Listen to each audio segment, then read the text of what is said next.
In an ancient city bustling with merchants and magnificent palaces, there lived a man named Baba Bana, known not for his wealth, but for his cleverness and courage in facing the powers above him. Let us follow his story. Baba Bana walked through the marketplace, selling simple wooden bowls and small coins. The voices of traders echoed everywhere, while the scent of spices and flour filled the air. Suddenly, a royal messenger arrived. The king had summoned Baba Bana after hearing tales of his wit. He entered the tall palace gates, astonished by their splendor. The king stood upon his podium and declared, Baba Bana, I have a difficult task for you. Bring me 6 donkeys that can speak within a week. Baba Bana smiled faintly. He returned home and sat on his humble porch, watching the red evening sky cast long shadows from the date trees. The next morning, Baba Bana went to the town square. He met several bearded men passing by and asked, What day is it today? One replied, Thursday. Baba Bana shook his head. Another said, Monday.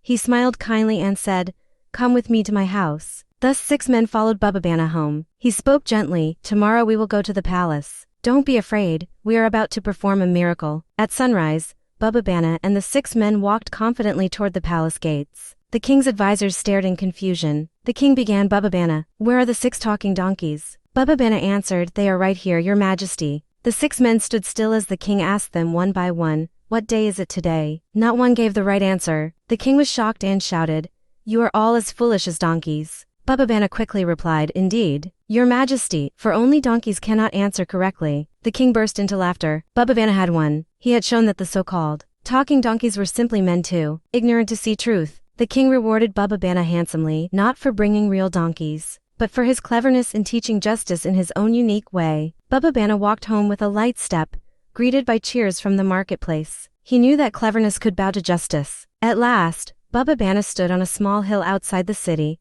gazing at the sunset. The wind and the flickering city lights bore witness to his tale. And so ends the story of Baba Bana, a humble merchant who became a hero of wit and wisdom. Never fear to challenge unfairness with reason and courage. Until we meet again in the next story.